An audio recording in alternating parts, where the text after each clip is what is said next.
Have you ever wanted something so deeply that even your fear couldn't stop you? This is the story of a brave traveler, a lost princess, and a queen whose heart was frozen by sorrow. Listen carefully. Each sentence teaches you English words of courage, love, and mystery. Long ago, in the forgotten land of Elion, stood a castle wrapped in mist.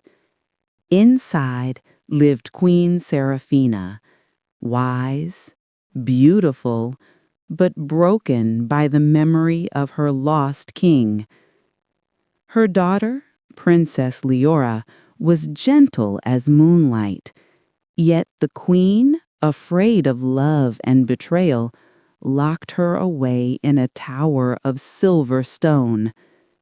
Every man who wished to marry the princess had to pass 3 impossible trials. Those who failed vanished without a trace. In a faraway village, a young wanderer named Rowan woke from a strange dream. He saw a girl with golden hair crying behind glass walls, holding a silver leaf that glowed like fire.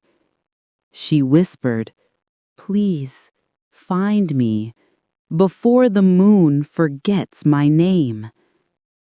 When Rowan awoke, his heart was racing. He whispered to himself, "She's real, and she needs me."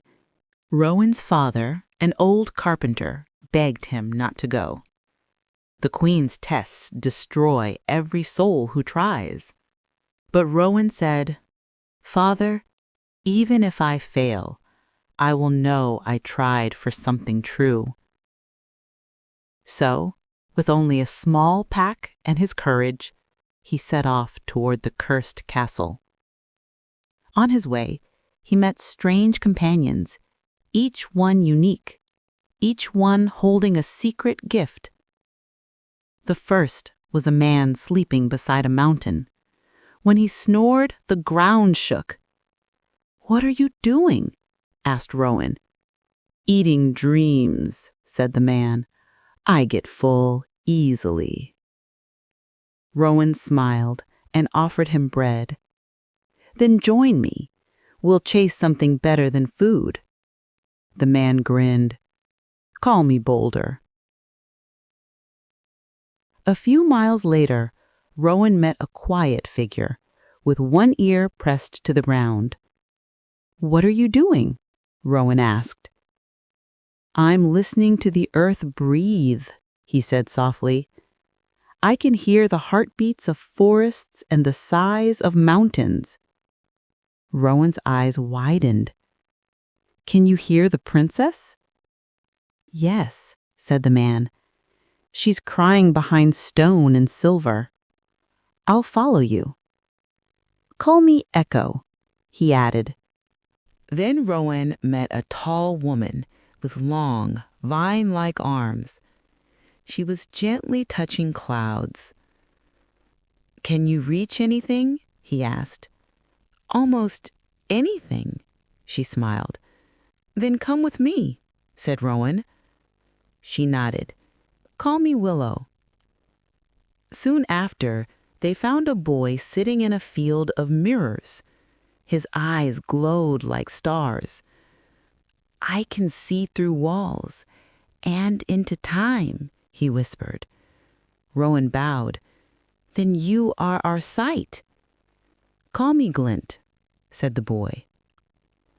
Finally, a pale man in a heavy fur cloak appeared. "I'm freezing," he said. "But it's summer," Rowan replied. "If I take off my cloak, winter will return." Rowan smiled. "Then stay close. I might need your cold someday." The man nodded. "Call me Frost." When they reached the castle gates, Queen Seraphina awaited, dressed in black silk. her crown of ice shimmering. "You seek my daughter?" she asked. "Yes, Your Majesty," said Rowan. "Then prove you are worthy," she said coldly. "Bring me my crystal heart. It lies in the river of glass beneath the cliffs. Return before sunset, or your life is mine." Rowan ran to his friends. "Where is it?" he asked. Glint closed his eyes. "I see it, deep under the silver river." Willow stretched her arms, but could not reach far enough. Then Boulder grinned and whispered, "I'll drink the river dry." He opened his mouth, and the river vanished. In the empty riverbed, the heart lay shining like a fallen star. Willow reached down, lifted it gently, and handed it to Rowan. When he gave it to the queen, her fingers trembled. "No one has ever returned," she whispered. The next morning, she smiled cruelly. "Today's trial is simple," she said. "Eat 50 roasted birds before noon. If one feather remains, you die." Rowan asked, "May I bring one friend?" "Only one," said the queen. He chose Boulder. By noon, not only were all the birds gone, so was half the royal kitchen. Boulder burped loudly. "Still hungry," he said. The queen's eyes flickered with fear. "This traveler is dangerous," she murmured. That night, she offered Rowan sweet wine. But it was poisoned with sleeping dust. He drank, and soon his eyes grew heavy. She led him to the tower where Princess Leora sat bathed in moonlight, her golden hair shining like dawn. They spoke softly about freedom, stars, and dreams. But then Rowan collapsed. When he woke, Leora was gone. "Echo!" shouted Rowan. "Where is she?" Echo pressed his ear to the ground. "She's crying inside a hollow tree across the river." Glint opened his glowing eyes. "Yes, trapped by a spell." "How do we cross?" Rowan asked. Frost stepped forward. "My turn." He opened his cloak. Snow fell from the sky. The river turned to ice.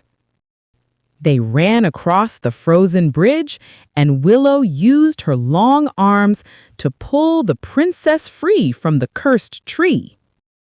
She ran into Rowan's arms. Together, they raced back to the tower just as the queen arrived. "You're early," said Rowan calmly. "We were just discussing trees and rivers." That night, the queen offered them a room, but beneath it, she ordered her guards to light a fire. Echo whispered, "They're burning us alive." Frost smiled. "I can be useful." He removed his cloak. Cold wind filled the room. The fire died instantly. The next morning, when the queen opened the door, she froze in shock. They were laughing, alive, and playing cards. Boulder grinned. "It's chilly. Could we get more blankets?" The queen fell to her knees. "You passed all 3 trials. I cannot stop you." Rowan stepped closer. "Why all this pain? Why these games?" Her voice cracked. "Because love betrayed me. I thought if my daughter never loved, she'd never be hurt." Rowan's voice softened. "You cannot protect someone from love. You can only teach them to be brave." Tears fell from the queen's eyes. For the first time in years, her heart melted. She blessed them both and left the castle to live in peace. Under a golden tree, Rowan and Leora were married. The sky filled with singing birds. Their 5 magical friends stood beside them, not as servants, but as family. And from that day forward, the castle of Elevarion became the kingdom of second chances. Love is not safe, but with kindness, courage, and true friends, it is always worth the risk. If you enjoyed this story, please like, share, and subscribe for more beautiful English stories. Remember, every story you hear teaches your heart and your English to grow a little stronger.